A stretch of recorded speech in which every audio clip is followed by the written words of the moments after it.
కావేరి విషయంలో అసలు నిజం తెలుసుకున్న ఏసీపీ విజయ్ ఒక్కసారిగా చిన్నిని తీసుకొని స్టేషన్కి అయితే వెళ్తాడు.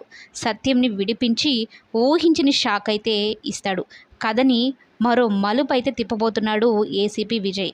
రాబోయే ఎపిసోడ్లో చిన్ని బాధను చూడలేక చిన్ని మా మామిని కొడుతున్నారు ఏసీపీ సార్, మీరు త్వరగా రావాలి అని చిన్ని వెంట పెట్టుకొని వెళ్తుంది. అయితే ఏసీపీ విజయ్ వెళ్ళేలోపే సత్యంని విపరీతంగా కొట్టేసుంటారు.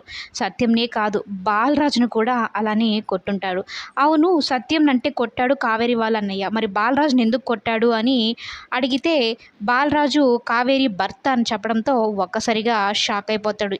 ఈ కథలో ఇన్ని ట్విస్టులు ఏంటి నాకు అర్థం కావడం లేదన్నట్టు తల పట్టుకుంటాడనమాట.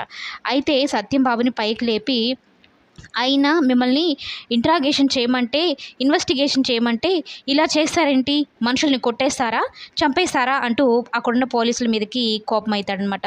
సార్, మమ్మల్ని ఏం చేయమంటారు, హైయర్ అఫీషియల్స్ మాకు చెప్పిన విధంగానే మేము చేశాము, మన పద్ధతిలో ఇంట్రాగేషన్ చేయండి అన్నట్టు చెప్పడంతో మేము ఇలా చేయాల్సి వచ్చింది, కానీ ఎంతకి నిజం చెప్పడం లేదు అంటే అప్పుడు ఒక్కసారిగా తన దగ్గరున్న ఫొటోస్ని, పార్వతి ఫోటో అలాగే దేవ ఫొటోస్ని కావేరికి చూపిస్తాడనమాట. చూపించి వీళ్ళెవరో నీకు తెలుసా అంటే కావేరి చూసి కూడా తెలీదు అన్నట్టు చెప్తుంది.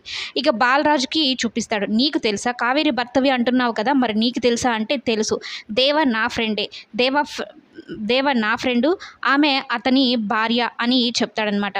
అయితే ఈ కథకి అసలు ట్విస్ట్ ఇక్కడే ఉండబోతుంది అన్నట్టు సత్యంని అయితే ఇంటికి పంపించి బాలరాజుని ఇన్వెస్టిగేషన్ చేయాలి అన్నట్టుగా మాట్లాడతారనమాట. అయితే కావేరి కాస్త ఊపిరి పీల్చుకుంటుంది. కావేరిని ఇంటికి పంపించేస్తారు. జైల్లో ఆడవాళ్ళు ఉండకూడదు, మీరు వెళ్ళండి అన్నట్టు కావేరిని పంపించేస్తాడు. అలాగే సత్యం బాబుని ఇంటికి పంపించేస్తాడు. చిన్ని అక్కడితో హ్యాపీగా ఫీల్ అవుతుందన్నమాట. అయితే బాలరాజు దగ్గరికి వెళ్ళిన ఏసీపీకి కొన్ని షాకింగ్ నిజాలైతే తెలుస్తాయి. ముఖ్యంగా దేవాతో మీటింగ్ ఏర్పాటు చేయమని తన పక్కన పోలీస్ వాళ్ళకి చెప్పుంటాడు కదా, వాళ్ళు కూడా మీటింగ్స్కి ఏర్పాటు చేయాలని అనుకుంటారనమాట. ఆ మీటింగ్ ఏర్పాటు చేయకముందే దేవా గురించి బాలరాజు దగ్గర కొన్ని నిజాలైతే తెలుసుకుంటాడు. దేవా ఎలాంటి వాడు ఏంటి అని మొత్తం బాలరాజు దగ్గర తెలుసుకున్న ఏసీపీ తనని ఎలా డీల్ చేయాలో ఒక ప్లాన్కి అయితే వస్తాడు. అసలు కావేరి ఆ హత్య చేసిందా లేదా, దేవాని చూస్తే పక్క రౌడీలాగా కనిపిస్తున్నాడు, ప్రతి ఒక్కరితో గొడవలు పెట్టుకునే రకం. ముందు దేవ ఫ్రెండ్ అంటున్నాడు బాలరాజు, కాబట్టి బాలరాజు దగ్గర కొన్ని నిజాలు రాబట్టాలని అయితే ఏసీపీ విజయ్ బాలరాజుతో మాట్లాడడం మొదలు పెడతాడు. అయితే బాలరాజు ఏసీపీ విజయ్ని నమ్మి మొత్తం నిజాలైతే చెప్తాడు. కావేరిని ప్రేమించి పెళ్లి చేసుకోవడం దగ్గర నుంచి తన జైలుకి వెళ్ళేంత వరకు అక్కడ జరిగిన తప్పుతో సహా మొత్తం చెప్తాడు. అంతకుముందైనా మిత్రద్రోహం చేయకూడదు అని దేవా గురించి ఎవరికి చెప్పేవాళ్ళు కాదు, కానీ ఇప్పుడు దేవా వల్లే అనుభవిస్తున్న ఈ బాధల నుంచి తప్పించుకోవడం కోసం, చిన్ని కావేరీలను దగ్గర చేయడం కోసం దేవా విషయంలో బాలరాజు మొత్తం నిజాన్ని అయితే ఏసీపీ విజయ్కి చెప్తాడు.